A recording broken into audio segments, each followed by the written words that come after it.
Welcome to the Knights of Lorcana, an online league where players go head-to-head and battle to the death. Not really, but almost, with a card game. Now, what that's going to mean is that they get their match once a week to be able to battle it out and move up the leaderboard to try to make it to where they qualify for the last chance tournament. And we got ourselves a pretty interesting one today. It's going to be a little bit different than what we normally cast and direct, but it's because, you know, this is actually going to be a really fun match. Now, why is that? Well, it's Sir Trea in particular right now. Of course, he is a great player and one of the first players to actually join this Discord and league itself, which is pretty great. And so with that being said, though, that is going to be a very interesting situation for us to find ourselves in. He is also a fairly new player to the game and is still in the process of actually picking up a lot of cards for himself to build his deck, but even so, he is still in this game and giving it his all, and honestly pretty impressed by the skill that he is able to display. The cards might not all be there in his deck, but he is getting there and getting there fast, and as soon as he does, he is going to be a force to be reckoned with. Now, at the same time, on the other side, we do have a KMart, a brand new player who has just joined this very last week and is in for his first match. So it's going to be a really interesting one because right now, Sir Trea is going to be going in with a Amethyst Steel deck, which is a pretty formidable deck and has seen a little bit of change, especially with Sail the Azurite, or with Azurite Sea, the set. I keep calling it Sail the Azurite Sea. I don't know why, but here we are. But with Azurite Sea, that set 6, that one, not the card, has done really good at making a lot more decks meta relevant, and Amethyst Steel is definitely one of them. They've been able to move in, especially just with the help of Genie and other avenues in which they can deal with the board, has been a paramount option to make this more of a Tier 1 deck, instead of lingering towards the end of Tier 1, maybe into the Tier 2. So now Sir Trea is going to be piloting this deck, and we've seen a lot of people actually be using this deck. You know, we have Mute, for example, Francesca, and a couple other players in the league who actually do use this deck on a fairly regular basis and have had great success as well. At the same time, over on the KMart side, we have an EA deck that has been selected, and that one is going to be a very aggro deck while also being able to manage the board state and try to get ahead in as much lore as humanly possible. It's going to be a really exciting match, and without any further ado, guys, we are going to dive right in. Alright, and with that being said, everything is all said and done with the shuffles and everything, and Sir Trea is going to start us off with a L going into the Inkwell and playing a Diablo first and foremost. First off, I gotta say Sir Trea just has one of the most epic playmats that I have seen. Mrs. Nesbit, you know, way great playmat and sure to help bring him some good luck with his deck. Now, at the same time, the EA deck has been officially revealed, and we see a Merfolk, Cursed Merfolk, giving us a little bit of an intimidation feature. Now, what's going to also be interesting here is that Sir Trea isn't going to be able to, of course, take care of the Cursed Merfolk here, so it's going to be able to quest for 2 every turn. When he is able to actually handle or take it out in this case, then it's going to be able to cause Sir Trea to discard 1 card, which when ink is your hand and also being able to play characters out, that can be a big difference, especially when every card, especially early in the game, counts. And so it's going to be interesting to see what Sir Trea is going to be able to do to try to continue to develop his board. And he's going to be starting with a White Rose, another great addition, going for a quest for 1, and then going to be going in and playing a nice, not too bad, going with a Madam M Snake, bouncing back the Diablo. So it looks like, yeah, potentially the Cursed Merfolk is going to be only able to quest the 1 time, which is great, able to get that board presence going. And we see a Crab going in to the Inkwell for KMart, and a Chernobog follower, and a Diablo. So, I mean, both options pretty solid on the early lore gain for KMart here, and a great start. Turn 2 having 3 characters out on board is, you know, pretty much all you can ask for. Now, the difficult part that you will see with KMart in particular here is that you want to also be able to develop your board mid to late game as well with scarier characters out on the board. And if you continue to drop, you know, the 1 drops, the 2 drops, and, you know, things of that matter, then it can be a pretty difficult part for you to move into that mid to late game. And so right now, Sir Trea is going ahead and playing a Pete, stopping all actions from being played, and then going in with a Madam Mim. and having to discard a card in which he will opt to discard the Diablo. Now, at the same time, it's kind of interesting for Sir Trea to being and playing a Pete. Now, this is going to be a body on the floor. The difficult part about this, though, is it is only going to really be a body on the floor because, really, I mean, outside of, being able to play friends on the other side, you don't necessarily see any actions on the EA avenue just because there's not a whole ton of beneficial factors in going ahead and playing. You don't have removal. You don't really have card draw outside of friends on the other side. And so EA just doesn't necessarily play actions. And so Pete's a great 3-3, though, especially in this matchup. He's got to be a little bit wary about that bonsai there because that would be an even trade over. But still, Pete would be able to then go into the Diablo. The Snake would even be able to quest at that point. But at the same time, we see KMart going in on the evasive route here, going ahead and playing a Pegasus. Now, yes, it is only a 1-1, and, a Fire the Cannons could very well take out the Pegasus. At the same time, the Bonsai even might be taken out with a Fire the Cannons if Sir Trea does have that in his deck.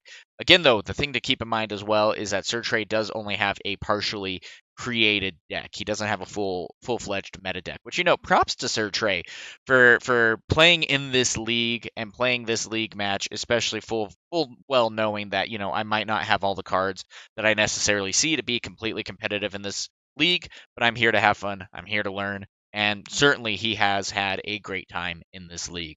I've played a bunch of games with him, really helped just, test out some decks for him that, he was considering. And, he's been an absolute great add into this league. At the same time, we do have a Diablo going in and being challenged, and then a Pete is going to be going in and singing. Nice, not too shabby there. A Friends on the other side drawing 2 cards. Now that's a great addition right there. Getting the card advantage, especially going against EA, is going to be absolutely vital. At the same time, now either a Madam M or a P potentially are going to be taken out, or very well, Kmart might as well just quest. He doesn't necessarily need to attack into anything on Sir Trea's board and let Sir Trea go ahead and attack into it, because every time that Sir Trea ends up having to attack, that's a good chance that he is then going to also miss out on the lore. The dangerous thing, though, here, and the thing to remember as well, is going to be that Genie can take out the Pegasus, no problem here as well. He's going to be missing out on the 2 lore, but he's going to stop, Kmart from being able to gain any lore. And that's going to be the biggest thing with EA. If you can go ahead and deal with EA's board state as fast as possible, they don't necessarily have the card draw. So if you're able to overwhelm their and take care of their board state, then they manage to get in trouble because they're just going to be more so top decking. And so you got to be a little bit careful, though, because they do have a great way to remove things. They have a fox that can suddenly pop in and take out one of your characters, and other options to be able to just really get ahead in the game. But if you can withstand their big going wide board kind of situation here, then there is a good chance that you might be able to, in the late game, just take this running. Now, at the same time, you got to be very careful just because they do have the ability with their characters to get some good card draw. We saw that with Rabbit just now. And so they are able to still refill their hand, just not as efficiently as other decks in this meta.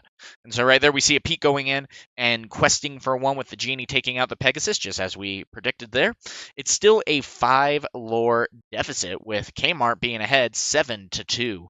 And so, and that's saying something too, especially with Sir Trea being the one to go first. And so he's going to have a little bit of a hill to climb, but still, if he's able to continue to keep his momentum, which he very well could, especially drawing the 2 cards, this could be a very big moment for him to continue to gain some momentum, especially with Genie being out on the board. Genie going against EA is probably one of your best matchups for Genie. Just because there's the smash. Oh, I love that card. And it's the cheap option instead of the whatchamacallit, the Strength of a Raging Fire. It's the cheap option. Unfortunately, no one can sing a smash, but you are still able to get that ahead, and we just saw another gain of 2 lore. And Genie, again, like I was saying, is one of the best options for going against EA because, 1, evasive can be a little bit difficult. The only thing, again, that can take it out is a Cloud Kicker, as we have seen. But still, he was able to do his job. take out the Pegasus, and that dreaded Pegasus has come right back into play. Not necessarily something that you do want to see, but hey, Sir Trea definitely has the uh, ink in store to be able to go ahead. He could potentially have 6 on this turn. Heat Cloud Kicker, of course, you are able to then bounce it back to hand with something like a Fox or even with a Snake, which are both viable options in the EA deck. And so that's going to be interesting to be able to say. So there goes another Friends on the other side being sung by Pete, just absolutely putting in work there.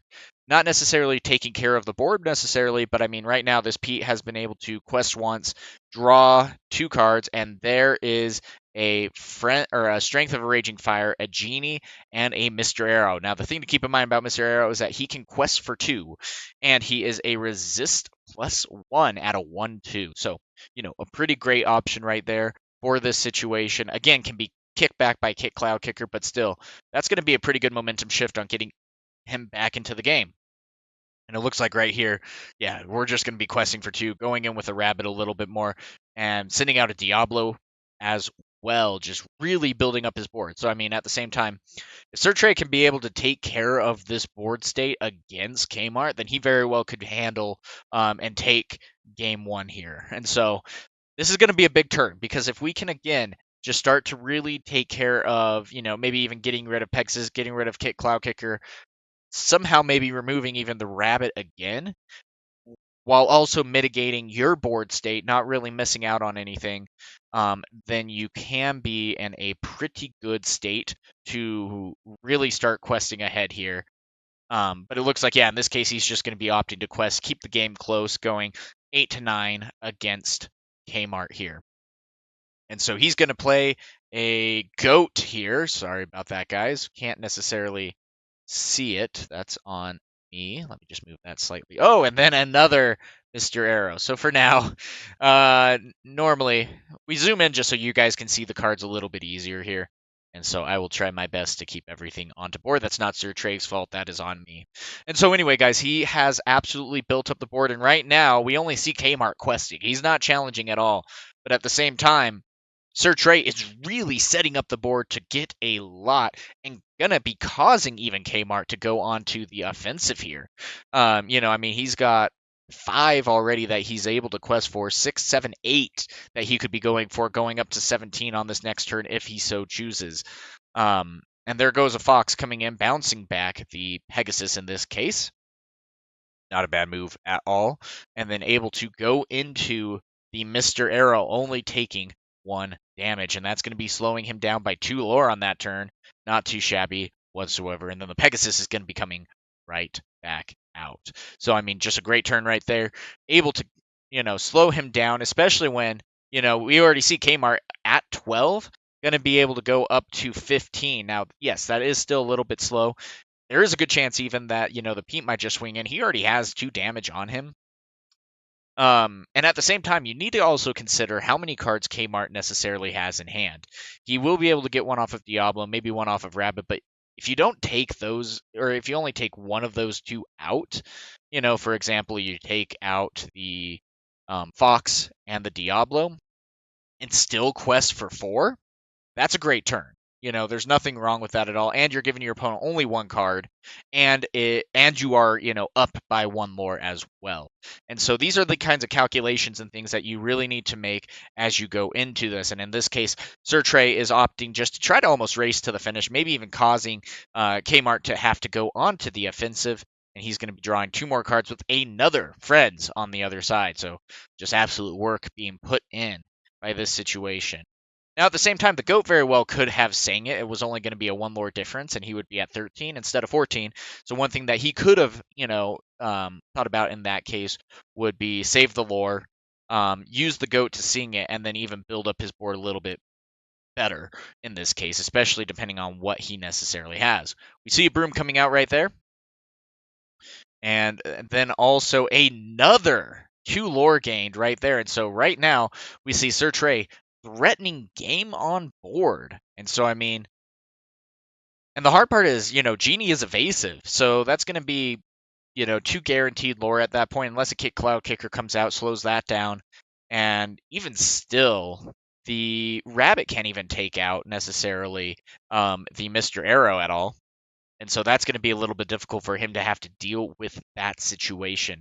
And so right now, Sir Trea is playing incredibly well, being able to get a lot of lore. He started out a little bit slow, but again, we've seen here that outside of necessarily big characters, we haven't seen an Elsa come out for Kmart. We haven't necessarily seen. We've seen one Fox.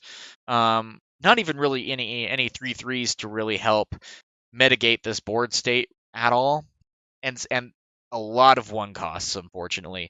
And I mean, he's been able to draw a lot with Rabbit putting in work and things of that nature, doing a good job with that.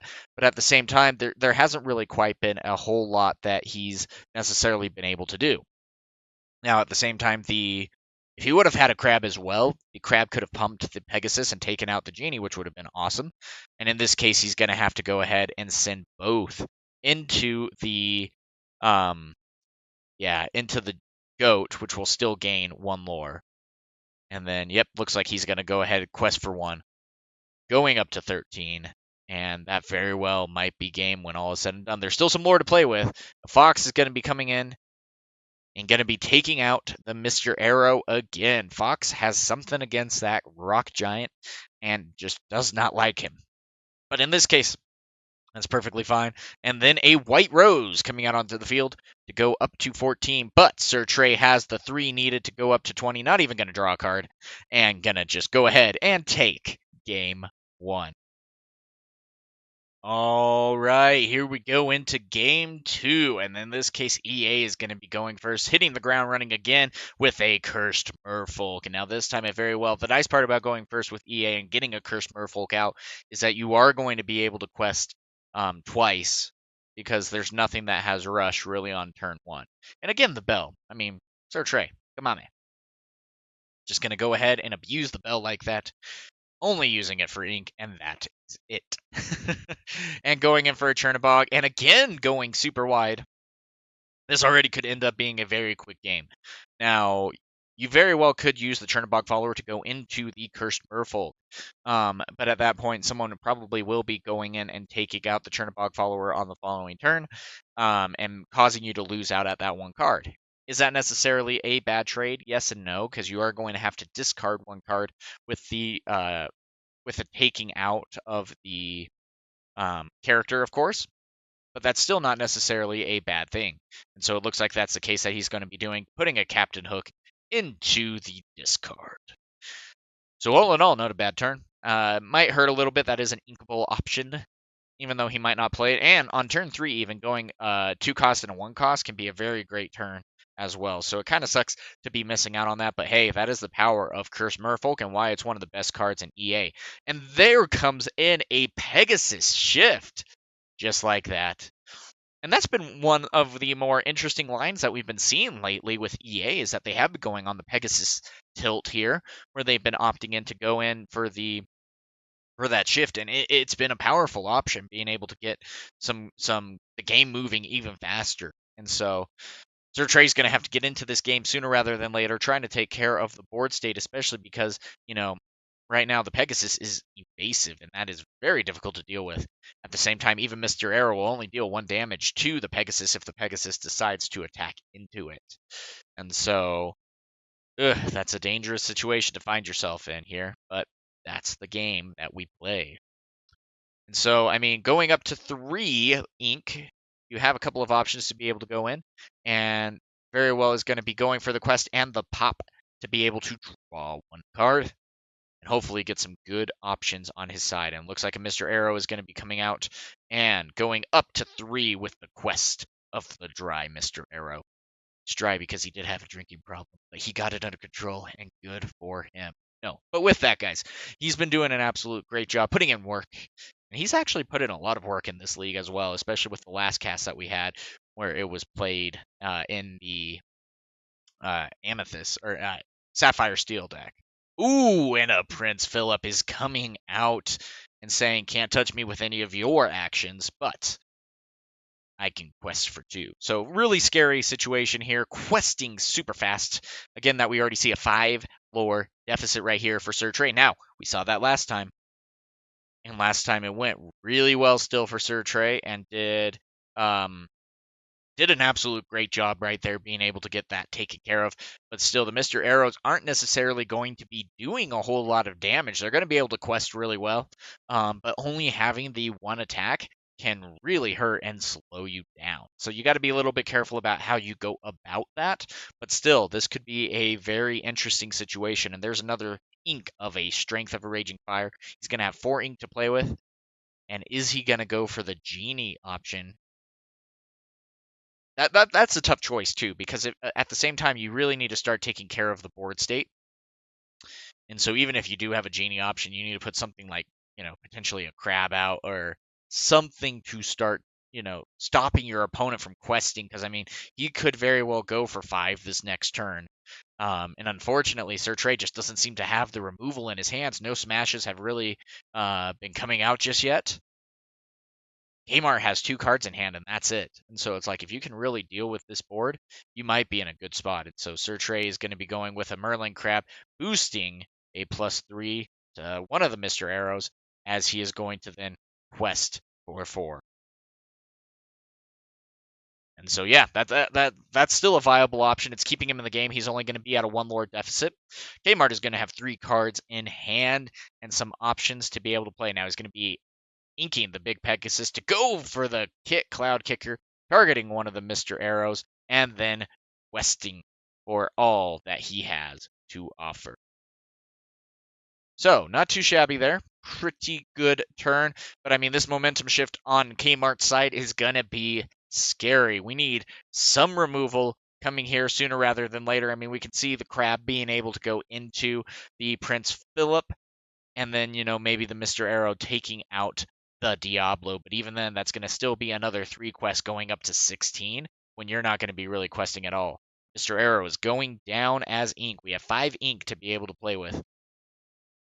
An Elsa right now actually would be pretty huge too. There's an Elsa. Gonna be going in and exerting the Cloud Kicker. And then looks like the crab is going to be going into the Prince Philip in that trade. Not a bad trade at all. Then the Pegasus is going to be taken out. And then, when all is said and done, at long last, we are going to see the Mr. Arrow do something? Maybe? The Mr. Arrow is going to go and quest for 2. Now, at the same time, yes, I agree with that, but you almost need to slow down your opponent a little bit. Even taking out a Diablo might be a good move on that point, but still, questing for 2 is a great move as well. But the White Rose is going to be coming out, gaining a lore still, and Kmart is going to be going up to 16, and that is a very dangerous number to be at. Now, of course, Mr. Arrow and the Elsa will be able to take out both characters, but the Elsa will be all said and done, and taken out in that case.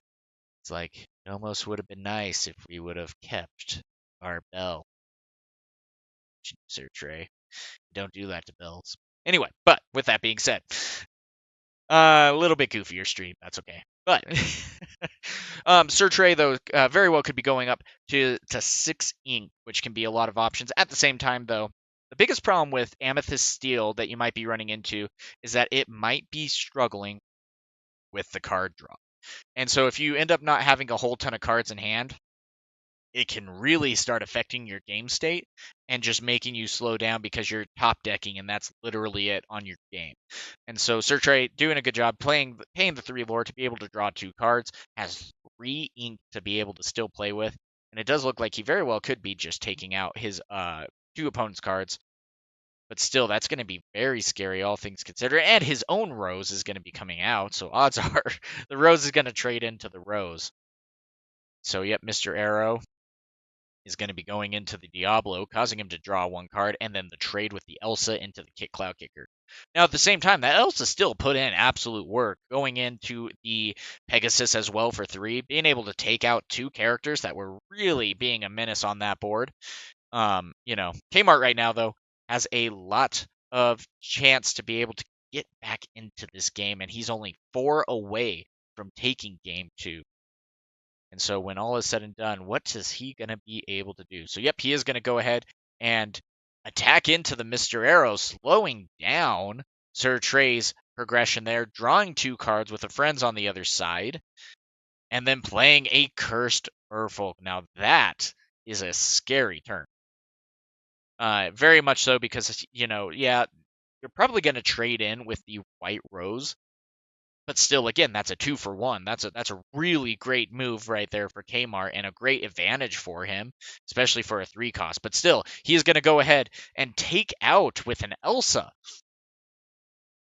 the Chernobog follower, or the whatchamacallit, with though the White Rose. Great trade there. Great game knowledge right there. Being able to, instead of going in and trading the White Roses together, the Elsa instead will go in and finish off the final 2 damage, keeping the 2 characters on board for Sir Trea. It is still a very close game, and Kmart still has a 6 lore advantage. It's going to be something that he's going to need to be able to do to try to get ahead here. A couple of good cards and everything changes. And a go-go is going to be that game changer right there. Gaining 3 lore and threatening the game state. Go-go. One of the best cards that was added for EA. The ability to pay 2 extra and be able to gain lore equal to any damage that is on an opposing character. Whew! And in that case, 3 when you're at 16. Yep, that is gonna be game. Go, putting in work and just getting it done in the best way possible. And so with that, Kmart is going to take game 2. All right, the final game has begun, and we have a lot of going on for you. Sir Trea is going to be able to go first. Disrespecting that bell, I am going to have to put him on a weak ban for how much he has gone in and just inked that bell. Come on, my dude. That kid. But that's the game state that we live with. And we see another cursed Merfolk coming out onto the board and just, being able to open with that 3 games in a row. Man, that is a good turn. Now, with that being said, Sir Trea is going to have to continue to build up his board state, going with a Captain Hook for ink and playing a Mr. Arrow. And again, he is going to quest for the one, going and passing over to Kmart. Now, this is going to be interesting here, and especially what's interesting about this is Bonsai's don't necessarily get played too much in this style of Kmart's EA deck. Oh my gosh, he is just going white on that. And the double cursed Merfolk are going to be just absolutely detrimental, because having to take care of this without any fire the cannons or anything like that, if you attack into them, you have to discard now 2 cards if you want to take both out. Otherwise, they're just going to keep questing for 2, and it's going to be a very quick game. And so this is very scary, especially because, the Diablo will be able to at least quest for 1, but going in next turn for 5 potentially, it's going to cause the Mr. Arrow to have to go in. Now, at the same time, we very well could see an Ink and a Fox coming in to maybe take out the Cursed Merfolk. That could be a very, very viable play as well. And being able to get ahead in that sense. That would be a great turn right there. But we got to be a little bit careful about how we definitely go about that. So we have a questing for a 1 going up to 2. And Sir Trea is going to have some options to be able to think about what he's going to have to do. It's tough because that is just such a scary board state. It's almost the same thing as like having your opponent get 2, maybe even 3 daisies out on the board, kind of thing. It just is so scary. And then yeah, it looks like the Mr. Arrow is going to be taking out one of the Chernobog followers. The first discard is going to be coming out, and it is going to be